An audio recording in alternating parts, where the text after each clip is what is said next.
You ready? Yeah. All right, so I'm going to go first because I think you went first last time. Number 10, Jamal Crawford. That's right. I don't know if you got him on your list. I don't even care if you got him on your list. But Jay Crawford, I'm talking about the dude really was an assassin out there. And he got drafted like 1990 something, I think. 2000. Oh, 2000? Oh, okay. Well, he was balling out in 2010. Yeah. Like he got drafted in like 2008 from Chicago to the Clippers to the Hawks.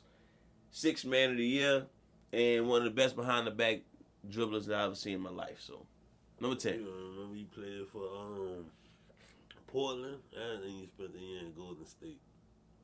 Wow. Okay. Yeah. The true journeyman. Yeah, but you know, he should have been ring chasing if you're gonna do all that. You might as well ring chase. You know what I'm saying? But he still had the fucking nasty handle. But right, my number 10, starting off like I did last year, last week, Joe Johnson. Okay. So yeah, he he's still playing for the Hawks. First part of the decade. Then he got traded over to Brooklyn, but he was still good. But you know that Brooklyn team was trash, kind of like this Brooklyn team or whatever. But yeah, I mean he still was consistent. Like the first couple years in the decade, then he kind of fell off, and you know what happened to him. But yeah, I don't know what happened to him, but the only thing I know what happened to him, he didn't make my list. So yeah. I figured he wouldn't. Why not? He barely made mine. It was between him and Crawford. Wow. Okay. Yeah, Joe. I feel like he didn't do nothing better than Crawford or my number 9, which is Lou Will. Lou Will. I mean, what's the best way to put Lou Will? How about a better Jamal Crawford? Yeah. He had bigger moments than Jamal Crawford, and he had bigger moments and bigger. He had bigger moments and bigger. Is it bigger moments and bigger moments? Because he had big moments in the playoffs too. So maybe that's why I'm saying that. Anyway, whatever. Y'all know who Lil Will is, man. He one of the best crossover. Then he got the legend of Lemon Pepper Lou. Yeah. That came down the line, and I don't know. That's all I got. I got him. 6th man of the year. He on my list. Okay. I got him. You had number 9. Well, my number 9, kind of a sleeper, but I got Drew Holiday. Okay, he didn't make mine. Cause I mean he had them couple years where he was always hurt with the Pels, but he started the decade off strong, and he kind of like once he got traded to the Pels, he had a bad couple years dealing with injuries. Then his wife was sick, so he had to take time off. But once he got back healthy and everything, he was consistent. He was one of the top shooting guards in the game. One of the best two-way players in the league. I mean, not named Kawhi Leonard and Paul George, but he was up there. And he'll give you buckets, get you high assist numbers, and play lockdown defense. And just the Pels, wasn't getting the success like that for him to get the recognition. But he finally got it playing with Giannis. Got a championship. I put him at number 9. I think that's why I didn't put it on there, because I think he had on and off years throughout the whole 2010s. And the only reason I even considered him because he was a champion. I was like, well, he won that in 2021, so I was like, Yeah, he had 3 years where it was like, come on, trade him or release him or something like. Yeah, and then he had that injury situation too. Mm-hmm. So yeah, I mean, I'm always sure love Drew Holiday. I'm happy he got his championship, but he ain't make Blizzard Blaze list. So who we got next? Number 8. Bradley Beal. He didn't make my list. Damn. Yeah. Well, I thought Bradley Beal was a threat to be a top 5 shooting guard for most of the 2010s, actually. Like, once you go through the usual suspects, he always lingered around that 5 spot with Washington. In the beginning, he had the John Wall thing. Then he had, like, a year where he didn't play good. And then he just took off as being a scoring person. And, I pretty much put him over the 2-6 man because he was a starter. He had some good scoring explosions, but nothing too crazy. Mm-hmm. Yeah, Bradley Beal, number 8. So my number 8 is Lemon Pepper Lou. He Okay. won 3 6 Man of the Year awards. But yeah, like you said, he was one of the most consistent scorers, and he was coming off the bench with it. Big moments, 2 women, Lemon Pepper Lou. So I wonder, you think he a Hall of Famer? By Hall of Fame standards, he is, because everybody getting the Hall of Fame. I wonder how his legacy gonna be like But just years down the line. Like we talking like when we in our 60s and our kids talking who's Lou Will. You think he would be like Alex English or something like that? Like, oh yeah, he was one of the baddest scorers. Had 2 women. you could say he's the greatest 6 man. Him and Crawford are all the ones. Ginobili. Oh yeah, I mean Ginobili.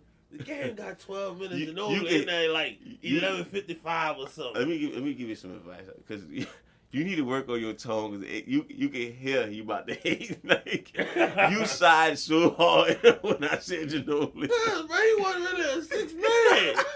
So it'd be like the first dead ball he in there. You heard it all in your voice right before you about to say something negative about to do. You can see him lining up at the score table when they tipping the ball off. Like, all right, when the ball drop, you get in there, boy. Oh man! Shout out to Ginobili. You right, King? I'm good, bro. I'm good. Ginobili. Oh man! What All right. the hell was Ginobili? That was Lou Will, right? Yeah. That was number what? That was 8, right? For you? My number 7, Manu Ginobili. Yeah, that's mine too, yeah, I ain't gonna lie. That's why I said fuck Ginobili. Like, wait a minute. So yeah, one of the greatest 6 men of all time. He got it done. Then he got another championship. Oh yeah, he definitely was a bigger part once they was older because they was old in the 2010s, and he definitely helped them out. I mean, you can say Kawhi Leonard too, but offensively, Tim Duncan was Tim Duncan, but a little bit below average Tim Duncan to me. Yeah. And Ginobili kind of was that spark. He was the spark off the bench, giving it about. Was he the spark off the bench, though? Okay. He's the freshest 6 man I ever seen. Yeah, his kicks was nice. Coming at 2 minutes after the game that started. Pop your motherfucker. Yeah, he's so low on the list because, Yeah. it was the beginning of the 2010s, and he really was a shell of himself. But, And spark off the bench. He lost all his health, so it was really over for him. All right. Number 6, DeMar DeRozan. All right. Top 5 Toronto Raptor. That's about it. I have no clue to say about DeMar DeRozan. Had hops. Definitely went from a dunker to a mid-range assassin. Yeah. A mini magician, as 2K would say. Yeah. Not much to say about him. I mean, he was the best shooting guard in Toronto during the 2010s. But as far as he was better than the people we named, but nothing too impressive in my book. So there you go. My number 6 is Jimmy Buckets. Okay. And I didn't know if you had him at number 5 or not. Jimmy Butler? Yeah. I do have at number 5. Well, the reason why I put DeMar, I got DeMar at number 5. The reason why I put DeMar at number 5, I'm like, DeMar, I mean, Jimmy, you could technically say Jimmy had more playoff success because he was there in the middle of that Derrick Rose shit. I think he got drafted like 2014. Jimmy Butler? Yeah, I think he got drafted like 2014, huh? No. Shit, I think Jimmy was there like 2011. Yeah, you think he got drafted in 2014? No. Yeah, I don't think he started. 2014, he was coming out in his shell. I was about to say, I don't think he started playing in like 2014. Let me see. Yeah, I think he did get drafted. Because I remember he dunked on Chris Bosh when he got drafted in 2012. 2012, all right. So he was, but once Derrick Rose got hurt and he left, he took over that team. Mm-hmm. But and he was a better two-way player than Rosen. So that's really why I did it. Yeah, well, Yeah, I give it to him on defense, but I still looked at it like, well, Jimmy got Miami to the conference finals, but he got him to the finals. That was in 2020. I'm like, DeMar got to the conference finals. I mean, like, just ran into LeBron every year, but I always looked at him as the better scorer, and can't forget he banged Crip, so you know. You better not forget he banged Crip. About to say, he'll let you know every time he dunk on somebody or hit a three. And Jimmy Butler, his best stories is from the bubble. I mean, that's his whole career right there.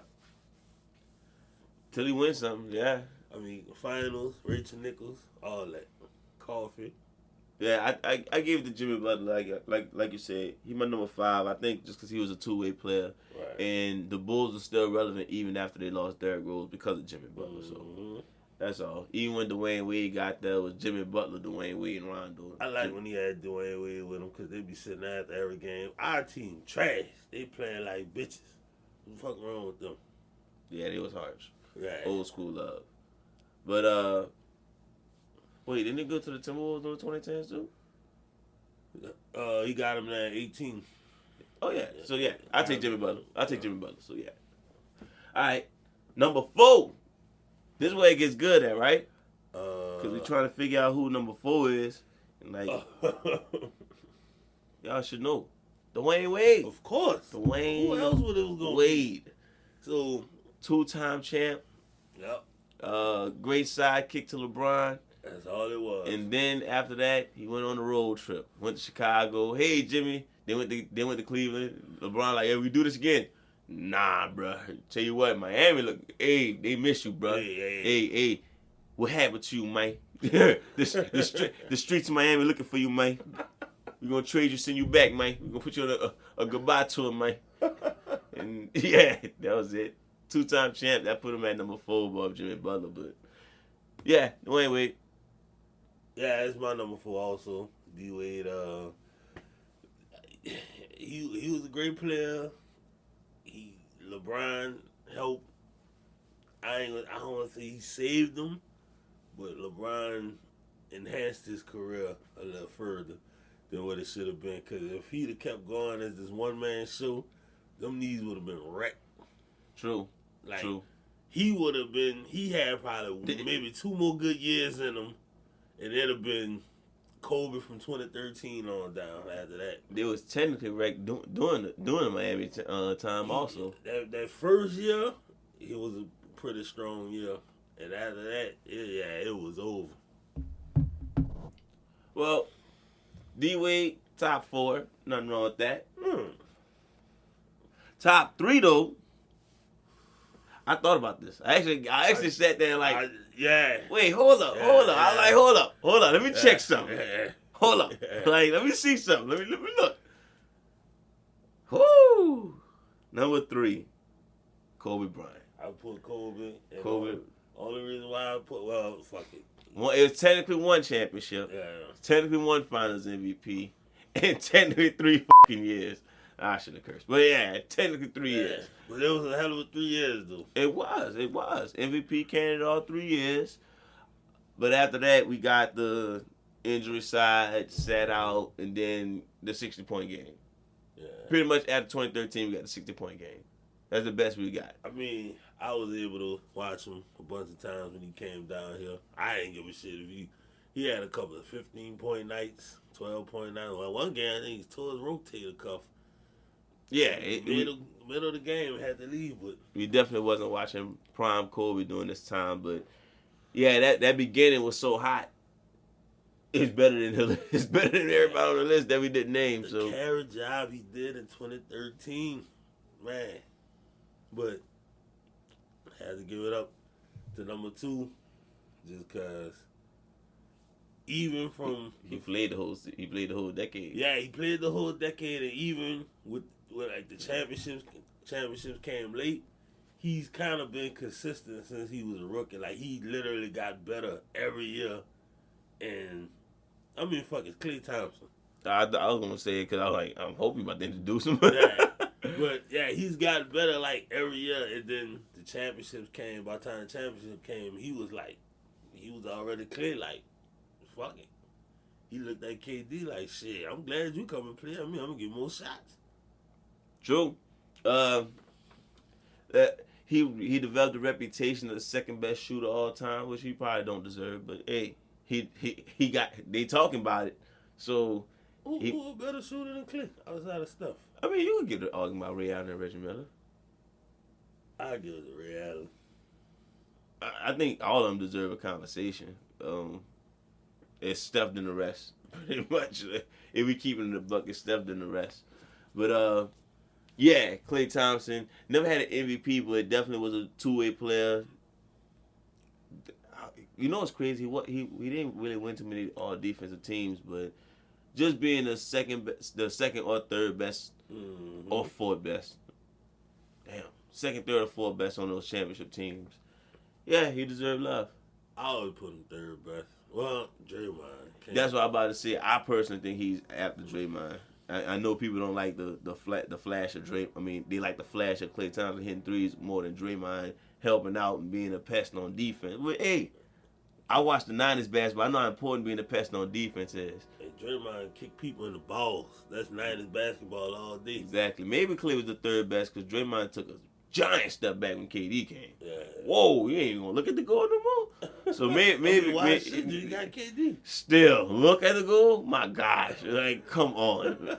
So yeah, maybe Klay was better than Draymond at that time. But shout out to Klay, you number 2. And I mean, obvious, right? Come on, man. Obvious. Look, number 1. I don't know why people play with this young man like he don't deserve. Respect on this man's name. He deserves so much respect for being one of the legends that. I don't know why people act like we not watching a legend when we watch this dude play. Yeah. Maybe the internet era just make us seem spoiled, but James Harden, former MVP, former scoring champ, triple-double machine, mixtape legend, Adidas wearing. Good night, everybody. Mohawk swagger. Beard. The beard. Strip club legend. White jersey retired. Look, the dude turned the Houston Rockets back to relevancy. I mean, what more?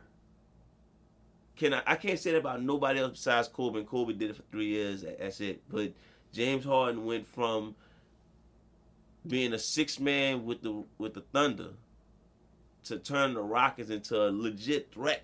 Every year. Legit threat. Even if they fizzled out, they still, every year you looking at Houston like, shit, Houston might could get it this year. Legit top 5 player throughout the 2010s. Yes. Well, not the back end of the 2010s. It was an argument about him and Steph. Steph probably still edging him, but there was an argument there. Yeah. So, yeah. I mean, should have had at least 2 MVPs. This man's name got brought up with Wilton Jordan. They was questioning if this dude was better than Jordan. And he ain't even have a championship. The train like, get routed. Spitting over there. Yeah. They spit. I felt like that need to be said because somehow I think James Harden just get buried because of that whole playoff success thing. I get it. Yeah. I get it, but come on, man. We got some playoff failures in throughout the NBA history. Dude, That's wasn't not until after Jordan where they like, oh, if you don't win a championship, you trash. I must say, let's not forget that James Harden will walk on court and destroy your team for an easy 50. Easy 50. He didn't even sleep the night before. Exactly. He's straight from the strip club exactly. to the court. They ain't even go to shoot around. Drawing 30 fouls. Like it's nothing. Yeah. What you talking about? And step back. One is probably the best step back all time. Yeah. Prime James Harden. Yeah. Stop playing with this Luka conversation, man. Prime James Harden is one of the greatest shooting guards of all time. Arguably could be the third. Arguably. I ain't saying he is. AID Wade, I get y'all on that. Clyde Drexler, whatever. But if somebody tell me James Harden the third greatest shooting guard of all time, I'm still listening. That's all I'm saying. I give D Wade respect because he got the 3 championships. You could, but then somebody could drop all those numbers your way and be like, that makes sense. Like makes Adidas sense. King, Adidas, like you did that with Adidas. Makes sense. I'm like, oh, wait, hold up now. James Harden was like really rocking. I I can't look at old highlights of James Harden when he was wearing Nike. Because when I look at the shoes, like, oh, it's Nike. Cut that off. Just got personal. Yeah, My bad. We not showing this enough attention. Keep trying to say something the whole episode.